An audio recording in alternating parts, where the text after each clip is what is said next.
말씀은 마태복음 27장 51절에서 53절까지 있는 말씀 보도록 하겠습니다.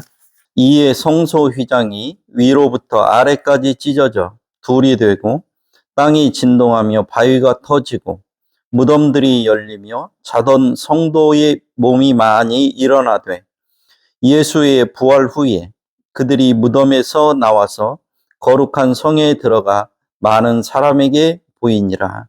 아멘. 예수님이 이 땅에 살아 계셨을 때 하셨던 일들을 기록해 놓은 책을 우리가 복음서라고 얘기합니다. 이 복음서에 지금 우리가 봉독했던 요 부분은 마태복음에만 기록되어 있어요. 그러니까 예수님이 십자가에서 돌아가시는 그 순간 있었던 일을 기록한 네 복음서 중에 마태복음만이 지금 이 세 구절을 기록하고 있습니다. 다른 복음서에는 없는 내용입니다. 그리고 많은 분들이 이 마태복음 27장 51절에서 53절까지 있는 이 성경 구절을 성경의 난제로 이렇게 여기고 있는 본문 중에 하나입니다. 저도 이 본문을 택하면서 조금 고민이 되었어요. 왜 그런 거니? 네 복음서 중에 유일하게 마태복음에만 기록되어 있고 또 그 53절에 보면 예수의 부활 후에 그들이 무덤에서 나와서 거룩한 성에 들어가 많은 사람에게 보였다. 이 얘기는 뒤에서도 설명하겠지만은 여기에만 나와 있고 그 다음에 이 사람들이 거룩한 성은 예루살렘 성전을 얘기하는데 그 다음에 있었던 여러 가지 이야기들이 없어서 그냥 이걸로 끝나고 있어서 그 다음에 54절을 보면 백부장과 및 함께 예수를 지키던 자들이 이렇게 기록되어 있어서 이 51절에서 53절까지를 따로 떼서 봐야 되는지 54절 이후로 쭈루룩 연결되는 걸로 보아야 되는 건지에 대해서 고민이 많이 있는 그런 본문이기도 해요. 그렇지만 이 성경이 이 십자가 사건이 있고 난 이후에 기록된 사건이라고 하는 것을 염두에 두면 그 부분은 크게 문제가 될 것 같지는 않다는 생각이 들었습니다. 어쨌든 오늘 이 본문을 가지고 부활을 경험한 자들이라는 제목으로 여러분들과 함께 성경을 살펴보고자 합니다. 예수님이 십자가에 돌아가시고 나자 성전의 휘장이 찢어졌다. 이렇게 51절에 기록하고 있습니다.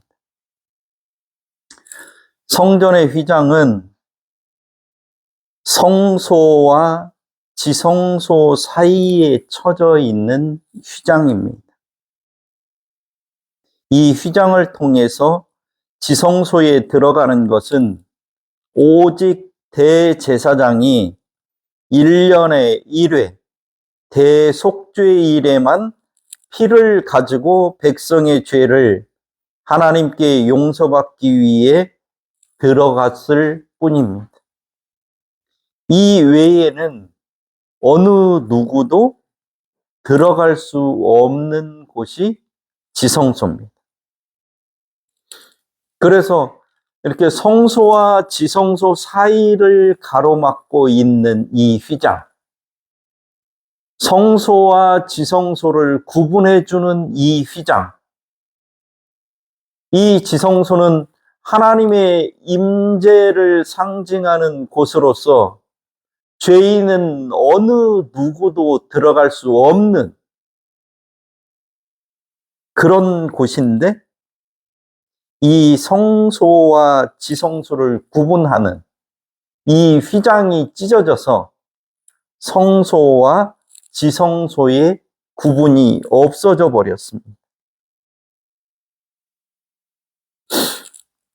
지금까지 이스라엘의 수천 년의 역사를 통해서 또 이스라엘 백성들이 하나님께서 출애굽한 이후에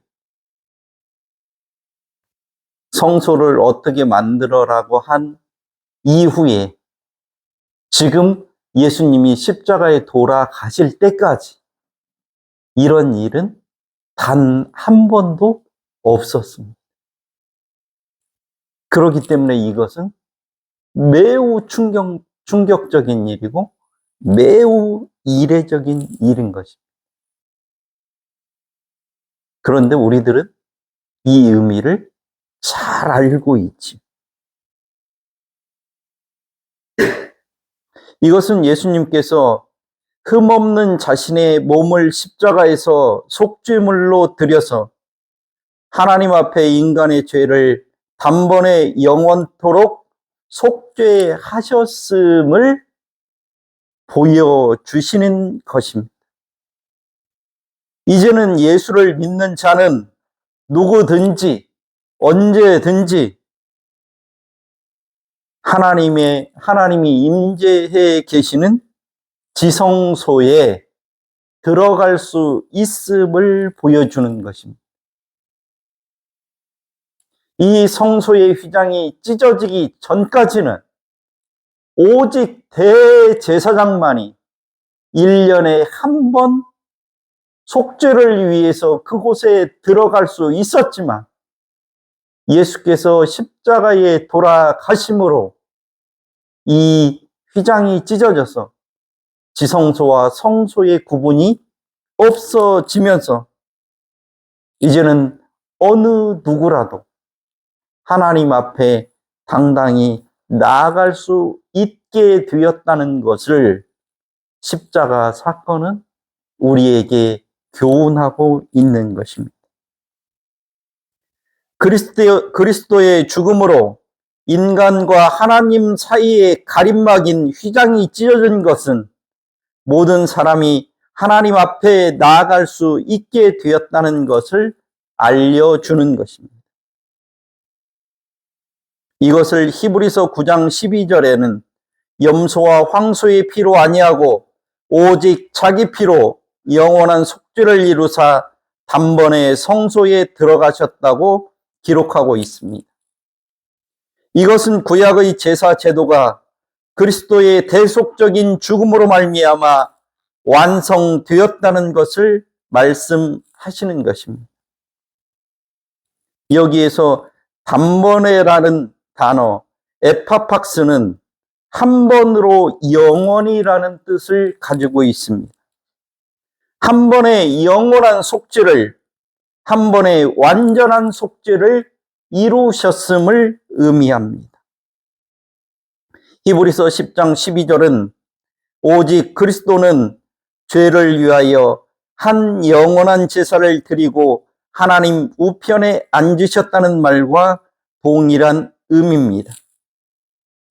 예수께서는 성도들을 위해서 한 번의 제사로 십자가를 지심으로 영원히 온전하게 하셨다는 그런 의미입니다. 예수께서는 이런 말씀을 하셨습니다. 인자가 온 것은 섬김을 받으려 함이 아니라 도리어 섬기려 하고 자기 목숨을 많은 사람의 대속물로 주려 함이라고 하셨던 이 말씀을 십자가 상에서 스스로 행하셨던 것입니다. 대속물이라는 말은 그 당시에 일상적으로 사용하는 용어입니다. 이 말의 뜻은 노예를 해방시키기 위해서 치르는 대가를 말합니다. 인간의 죄가 용서받기 위해서는 지불해야 할 대가가 있는데 그것은 이 세상의 그 무엇으로도 지불할 수 없는 것이었고 오직 그리스도의 죽음만으로만 지불할 수 있는 대가였습니다. 그리스도가 자기의 목숨을 그 대가로 지불함으로써 신자는 죄와 사탄에게서 자유케 되었으며 하나님의 자녀가 될 수 있었습니다. 이것이 성소의 휘장이 찢어진 의미입니다. 예수가 십자가의 죽으심으로 우리를 하나님의 백성 삼으신 대속의 제물로 자기를 드림으로 영원히 죄에서 구원받을 수 있는 구원의 대가를 치러주신 것입니다. 52절은 무덤이 열리며 자던 성도의 몸이 많이 일어났다고 기록하고 있습니다. 누가복음 23장 44절에 보면 땅이 진동하고 바위가 터졌다고 이렇게 기록하고 있습니다. 예수님께서 십자가에서 돌아가시자 지축이 흔들리고 대낮임에도 불구하고 해가 빛을 잃었습니다. 빛이 사라져버리고 어둠이 드리워지는 일이 발생했습니다. 이것은 예수님이 이 세상에 빛이셨음을 보여주는 것입니다. 요한복음 1장 9절에는 참빛 곧 세상에 와서 각 사람에게 비추는 빛이 있었다고 했는데 예수의 죽음은 그 빛이 없어진 것을 자연을 통해서도 보여준 것입니다. 왜냐하면 만물이 그로 말미암아 지은 바 되었기 때문입니다. 땅이 진동하고 바위가 터지고 해가 빛을 잃어버리는 것은 천지 만물도 예수님의 죽음을 알고 있었던 것입니다. 그리고 그 죽음의 의미가 무엇인지를 모르고 이 일을 저지르고 있는 인간을 향해서 반응하는 것으로서 초자연적인 사건입니다. 지금 자기들이 예수를 십자가에 못 박는 이 사건이 무슨 의미를 갖는지 도저히 이해하지 못하고 있는 인간들을 향해서 자연을 통해서 보여주는 하나님의 초자연적인 역사인 것입니다.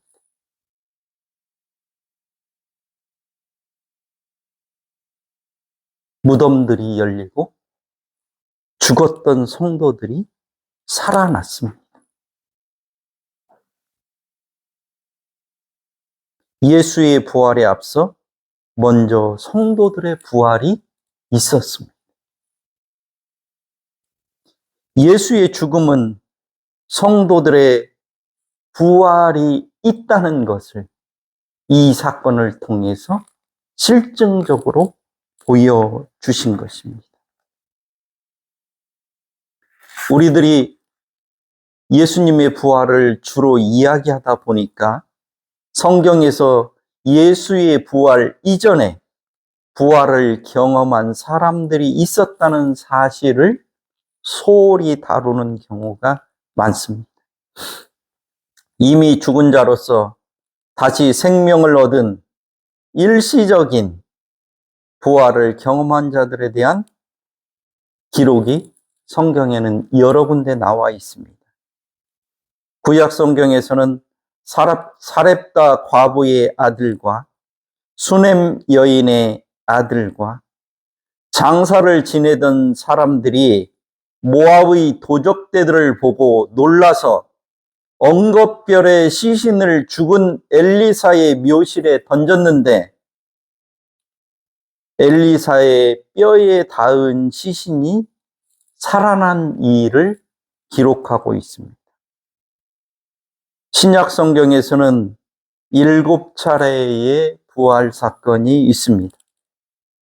죽은 야이로의 딸과 나인성 과부의 외아들과 베다니 마을의 나사로와 요바에 사는 여성도 도르가와 3층 다락에서 떨어져 죽은 유도고와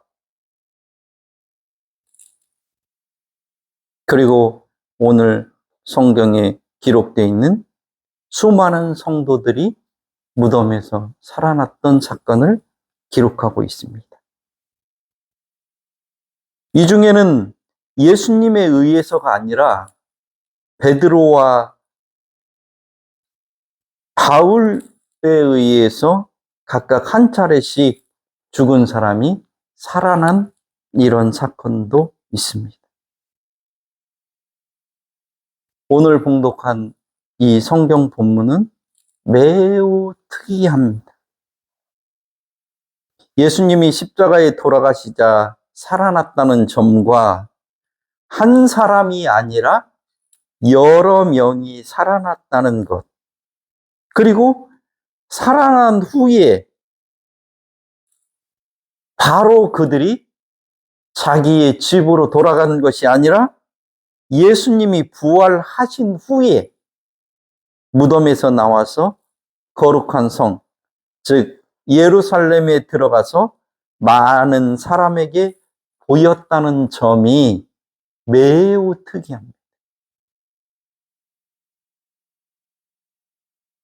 성경 기록 중에 이렇게 한 사람 한 사람이 살았던 기록은 있는데 많은 사람이 무덤에서 살아난 기록은 오직 여기에만 기록하고 있습니다. 한번 생각해 봅시다. 만약에 우리가 우리 집에서 장사를 지냈는데 그 사람이 살아서 무덤에 나와서 집으로 왔다면 여러분들은 어떤 반응을 보이시겠습니까? 죽었던 부모, 형제나 조상 중에 누가 살아서 돌아온다면 여러분들은 이 일을 어떻게 받아들이시겠습니까?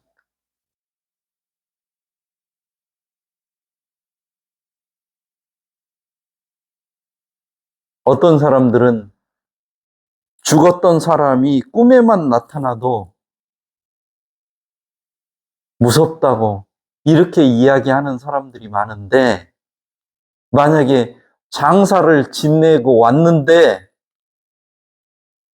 한참 지나서 그 사람이 살아서 집으로 돌아왔다고 하면 어떤 일들이 생겼겠냐 이 말. 지금 이 본문은 그걸 얘기해요. 이제 사람들이 생각할 때는 완전히 죽었어요. 장사 지내고 무덤에다가 갖다 두었어요. 이스라엘의 무덤은 물론 굴을 파고 그 굴 속에다 집어넣고 그 굴 입구를 큰 돌로 막는 이런 묘를 쓰기 때문에 우리처럼 땅을 파고 땅에 묻는 이런 무덤과는 조금 다르습니다.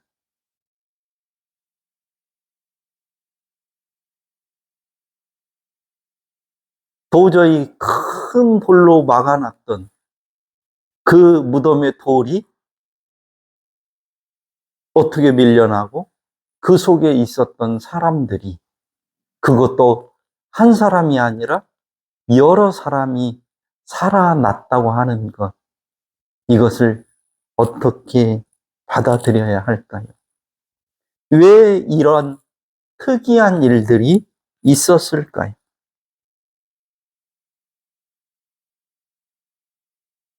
이 사건들은 죽은 자의 부활이 있다는 것을 보여주는 것이고 예수님의 부활을 예고해 주는 것입니다. 사람이 다시 사는 것이 이상하거나 특이한 일이 아님을 보여주는 것입니다. 지금도 성경에 기록된 이적들을 믿지 못해서 성경을 도덕적인 교훈이나 삶의 지혜를 주는 책으로 여기는 사람들이 많습니다. 이분들은 성경을 제대로 이해하지 못하면서도 고상한 척, 교양이 있는 척 하지만 성경을 곡해하고 있는 것입니다. 성경은 어디를 펴서 읽어도 삶과 죽음, 생과 사에 대한 이야기로 가득 차 있습니다. 이 성경은 영생을 주기 위해 기록된 책이기 때문입니다. 예수님의 부활 전에 여러 번 많은 사람들이 다시 살아난 사건들을 보여주므로 인간은 부활하는 존재, 영생하는 존재임을 미리 알게 해 주셨습니다. 성경에 기록된 부활을 경험한 사람들은 일시적이고 한계를 갖고 있는 살아남을 통해 다시 죽음을 맞이했습니다. 인간은 범죄함으로 죄의 싹슨 사망이라는 선고를 받았지만 이것으로 끝이 아니라 의인과 악인이 다시 살아날 것을 성경은 수없이 말씀하고 있습니다. 예수님의 부활을 통해 영원한 생명, 참된 생명의 실상을 알려주셨습니다. 믿지 않는 사람들에게는 부활만큼 허망한 소리도 없습니다. 그러나 성도들에게는 세상의 모든 문제를 해결할 힘이 바로 부활입니다. 그래서 고난을 견디기도 하고 순교당하는 것을 오히려 복으로 여기기도 합니다. 죽음 없이는 부활은 없습니다. 죽은 자가 새 생명을 얻어 다시 살아나는 것은 죽음이 전제된 것입니다. 예외 없는 죽음, 다시 이 땅에서 사랑하는 가족과 이웃과 친구들을 만날 수 없는 죽음을 담담하게, 아니 즐거움으로 맞이할 수 있는 이유는 영원한 삶, 더 좋은 삶이 있다는 것을 알고 있기 때문입니다. 이 사실을 실증적으로 친히 보여주신 분이 예수님이십니다. 예수님께서는 인간으로 이 땅에 태어나셔서 십자가에 못 박혀 죽은 후에 다시 살아나셨습니다. 그리고 많은 사람들에게 친히 살아나신 모습을 보여주셨습니다. 그 모습은 돌아가시기 전과 똑같은 모습을 하고 계셨고 살과 뼈를 가지고 계셨습니다. 그런데 그 부활하신 몸은 시간과 공간을 초월하셨고 육신의 한계를 벗어난 모습이셨습니다. 예수 그리스도가 죽은 뒤 사흘 만에 다시 살아난 일은 사망에 대한 사망을 선고한 일이고 죽음에 대한 사망을 선고한 일입니다. 친히 사망을 깨뜨리고 부활하심으로 예수님을 믿는 성도들의 부활과 영생에 대한 약속을 확증하셨던 것입니다. 예수님께서는 친히 이렇게 말씀을 하셨습니다. 내 살을 먹고 내 피를 마시는 자는 영생을 가졌다고 하셨습니다. 성도들은 예수의 살과 피를 먹은 자들입니다. 예수 그리스도로부터 기인한 생명, 영생을 누리는 신의 성품에 참여하는 복을 받은 자들입니다. 영생은 단순히 지금의 목숨이나 생명을 연장시킨다거나 죽은 자들이 살아난다는 것, 단지 죽지 않는다는 소극적인 개념이라기보다는 부활을 통해 이루어질 풍성하고 완전하고 고차원적인 생명, 신의 생명, 영원한 생명을 누림을 의미합니다. 이 세상 사람들이 생각하는 것은 그저 길게 죽지 않고 사는 것, 이런 것들을 영생으로 생각하지만 우리들이 요즘 어르신들을 보면서 그런 생각이 많이 듭니다. 몸이 아파서 고통 속에 돌아가시지 않고 오랫동안 사시는 분들을 봅니다. 그렇게 목숨을 부지하는 것, 그것이 그분에게 무슨 의미가 있습니까?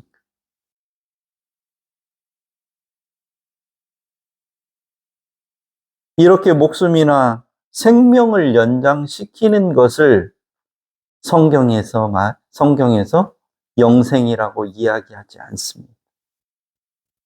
성경에서 말하는 영생은 완전한 생명, 영원한 생명, 하나님의 생명, 그것을 부여받는 것. 하나님의 풍성함 속에 거하는 것을 성경은 영생이라고 얘기합니다. 죄악 속에서, 고통 속에서, 질병 속에서 길게 사는 것은 복이라고 보다는 오히려 화일 수 있습니다. 우리는 그런 분들을 많이 봅니다.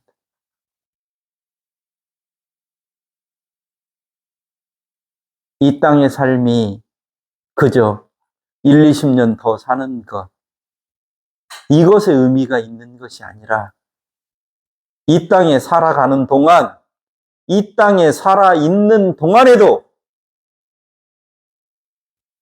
하나님의 위로와 하나님의 평강과 하나님의 도우심과 하나님의 인도함 가운데 하늘의 생명을 누리고 이 육신의 장막을 벗어날 때에도 이제는 육신의 한계를 벗어나서 하나님께서 주시는 참된 생명을 온전히 누리게 되는 것, 그것이 예수를 믿는 자들에게 주어진 영생입니다.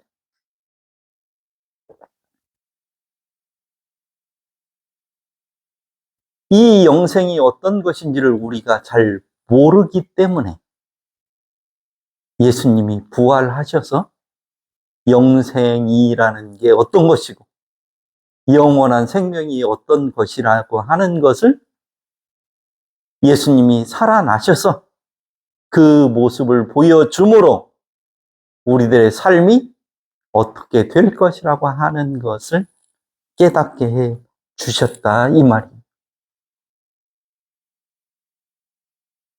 그래서 예수님께서 제자들에게 하신 말씀이 나를 만져봐라. 나는 살과 뼈가 있다. 왜? 제가 아까 말씀드렸잖아요. 만약에 장사 지낸 사람이 살아서 오면 그 사람을 만나면 다 피하고 두려워할 거 아니에요.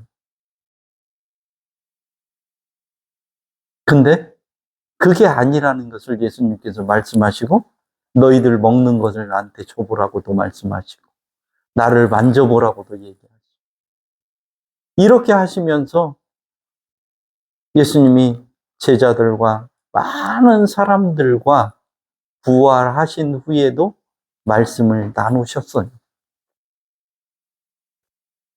성경을 통해서 무슨 고상한 척 하려고 성경을 읽는 거, 이게 무슨 의미가 있어요? 예수님께서 십자가를 지신 이유가 사람들의 교양 수준을 높여주기 위해서, 그래서 십자가에 돌아가신 것도 아니고, 그렇게 하기 위해서 이 성경을 기록해 주신 것도 아니다, 이 말이에요. 죄 가운데 살아가는 인생들에게,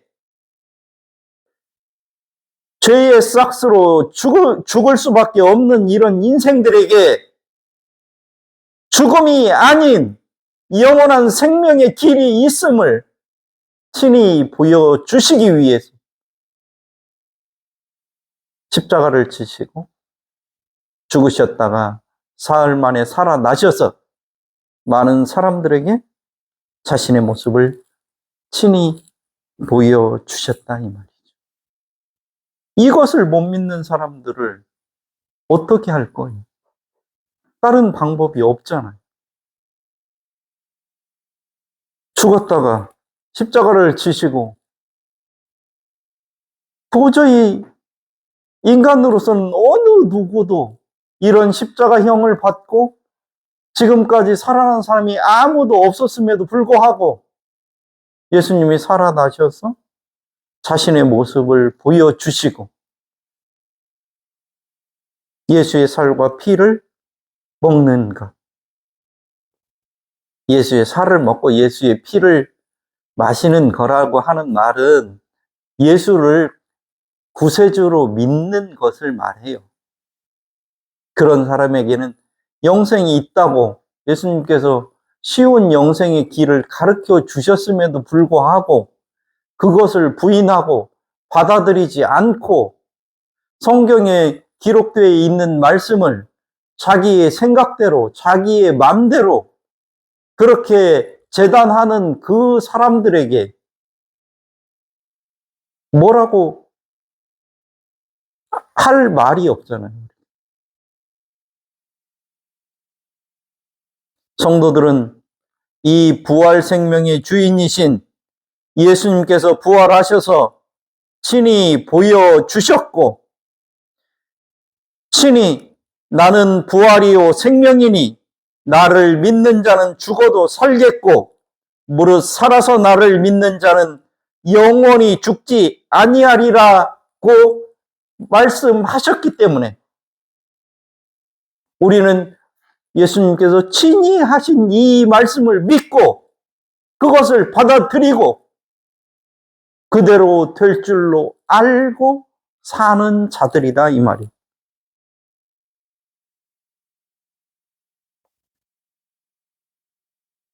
예수님께서 십자가에 돌아가심을 본 십자가의 증인들, 그 죽었던 예수님께서 사흘 만에 살아나심을 본 부활의 목격자들은 한결같이 이렇게 고백했습니다. 주는 그리스도요 세상에 오시는 하나님의 아들이신 줄을 내가 믿나이다 라고 고백했습니다.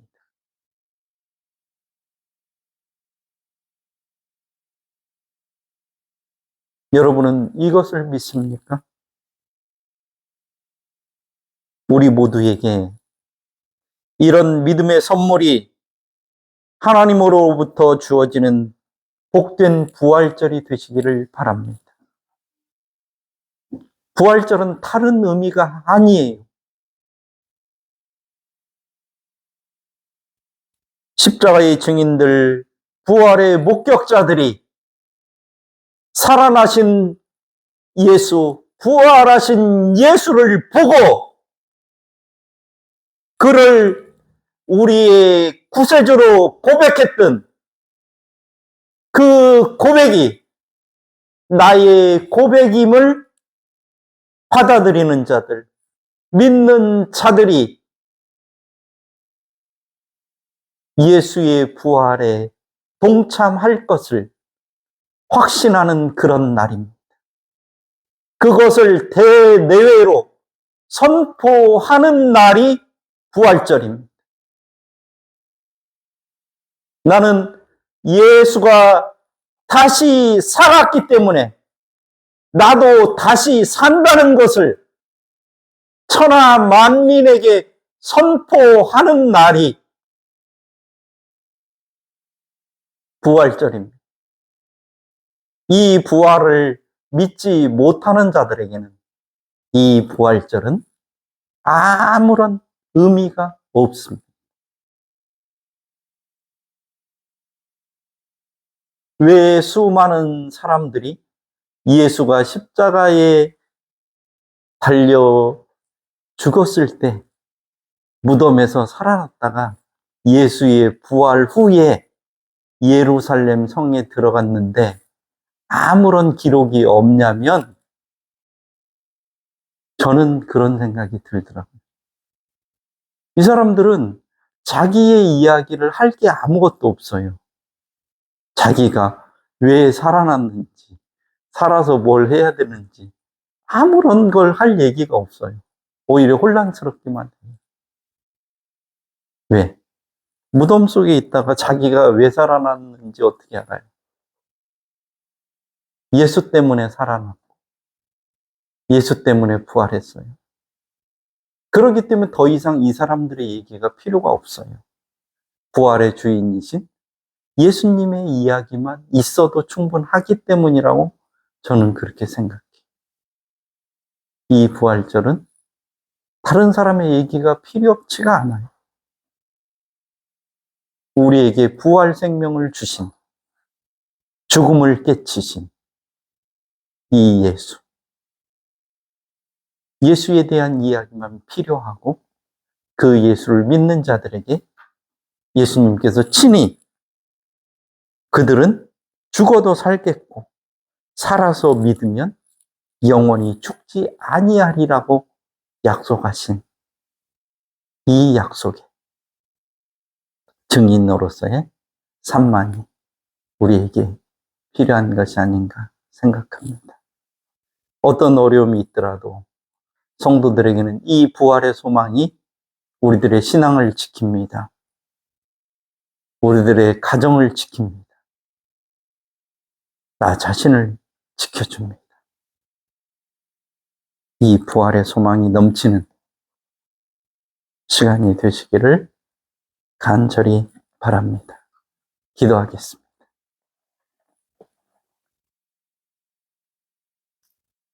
하나님 아버지, 이 세상에서 하나님 아무리 오래 산다고 한들 100년, 200년을 산다고 한들 거기에 무슨 의미가 있습니까? 죄인들의 삶의 모습이 죄인들이 맺는 그 열매가 그저 더 많이 열릴 뿐입니다. 이런 죄인들을 불쌍히 여기시고 이 죄인들을 사랑하셔서 새 생명 주시기 위해 예수님께서 친히 인간의 육신을 입으시고 인간의 받아야 될 죄를 대신해서 십자가에 죽으셨다가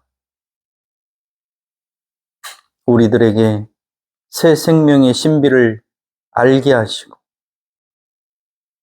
영원한 생명을 주시기 위해서 다시 살아나신 것을 저희들이 믿고 고백합니다. 그리고 우리도 예수의 생명 안에서 그 생명을 누리며 이 땅을 살아갈 것을 믿습니다. 우리의 삶이 날마다 성령의 은혜 안에 거하게 하시고 예수의 부활의 증인으로서의 삶을 살아가는 삶이 될 수 있도록 주께서 인도하여 주옵소서. 예수님의 이름으로 기도드립니다. 아멘. 이제는 우리 주 예수 그리스도의 은혜와 하나님 아버지의 극진하신 사랑과 성령님의 감화 감동하심이 부활의 생명을 받아 그 부활의 증인으로 살아가기를 원하는 당신의 사랑하는 백성들과 이 땅에 있는 교회들에게 이제로부터 영원토록 함께 계실지어다. 아멘.